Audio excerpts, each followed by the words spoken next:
Në mbledhjen e radhës së Këshillit Bashkiak, këshilltarët Ardian Muka dhe Anisa Ibrej kërkuan nga bashkia sqarime lidhur me dëgjeset publike për llogaritjen e shpensimeve si dhe aspektet ligjore të projektit TIT. Ndërsa pyetje për Këshillin Bashkiak kishte adresuar dhe përfaqësuesja e banorëve arkitekti Antela Koja. Qëse diskutohet për një problem kaq sensibël që në qytetin tonë, natyrisht siç e tha dhe kolegja parafolse, ne jemi për zhvillimin e qytetit, por nga ana tjetër duhet që secili të dëgjohet, të informohet dhe të trajtohet në respekt të pronës, e cila është diçka e shenjtë, të trajtohet në mënyrë të barabartë të gjithë.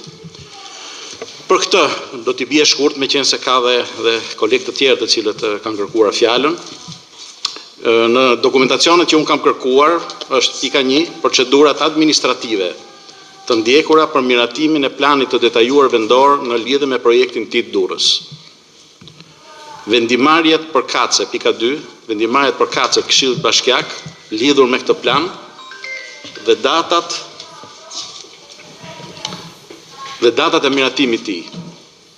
Pra me planin e detajuar vendor që ka lidhje me projektin TIT. Pika 3, marrëdhënia e këtyre vendimeve me vendimin e KKT-s numër 7, i datë 2/4/2024 dhe me vendimin e Këshillit të Ministrave në lidhje me shpronësimet në këtë zonë.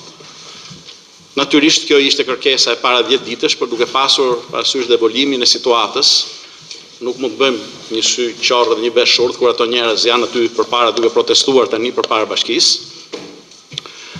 Vazhdova me kërkesën e sotme kur kërkoj informacion nga ana bashkisë në lidhje me ecurinë e projektit në tërësi, para projekti restaurimi e kualifikimi urban i zonës perspektive TIT Durrës, me vendosjen në Parkun Arkeologjik Durrës, për sa i takon kohës së zhvillimit projektit, pra si jemi me kohën e zhvillimit, ecurisë procesit shpronësimeve dhe problematikët të ndryshme që ka hasur ky projekt deri tani.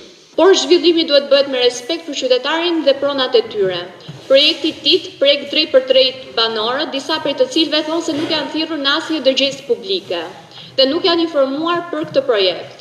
Për më tepër, vlerësimi i pronave rezulton i pabarabartë, disa marrin një shumë të ulët patjetër si rezultati i çmimit të referencës, disa nuk vlerësohen fare.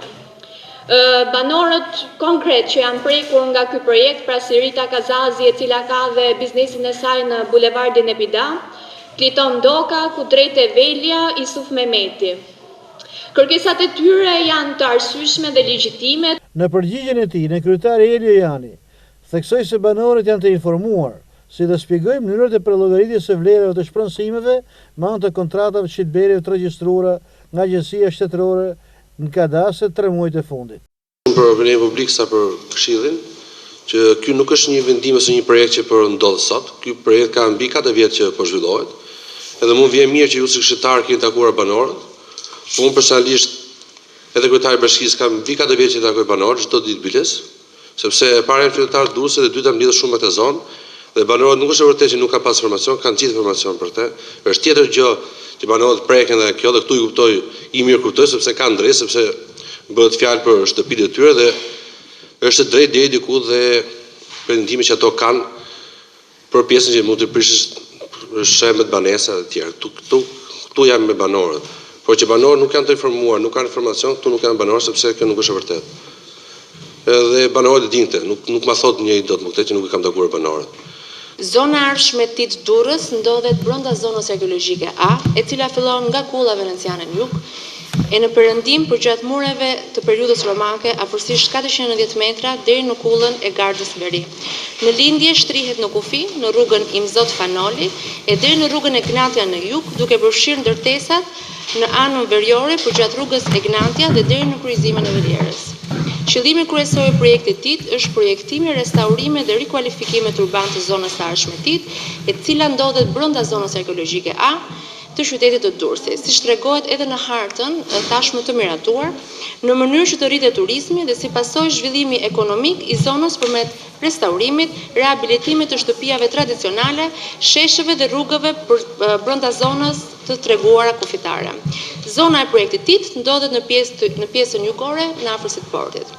Bashkia Durrës ka nënshkruar një memorandum mirëkuptimi midis Ministrisë së Ekonomisë, Kulturës dhe Inovacionit dhe Albanian American Development Foundation në të cilën Ministria është institucioni përgjegjës për mbrojtjen, ruajtjen, administrimin e pasurisë kulturore. Sqarimet e Janit dhe drejtoreshës juridike Alneida Roshi nuk lanë të kënaqur arkitektën Koja, si dhe mjeken Eda Harizi.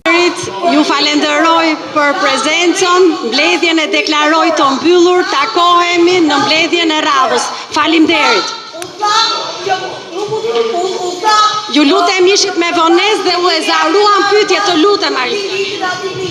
Nuk u tha, su fondi të rësimi këtij projekti, nga një projekt mermetus, restaurus, për zonë historike, që është zemra e Durrësit, në një projekt shkatrus, i cili shen banesat e qytetarëve të Durrësit.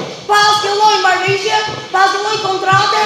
Për banorët e prekur nga projekti TIT, protestat mbeten në rrugët e vetme për të kundërshtuar me forcën e fjalës shëmbin e banesave dhe bizneseve të tyre, për ballëzorëve të banorëve që kërkojnë të mos dëbohen nga pronët e tyre, që ndron heshtja institucionale në nivel vendor e qendror.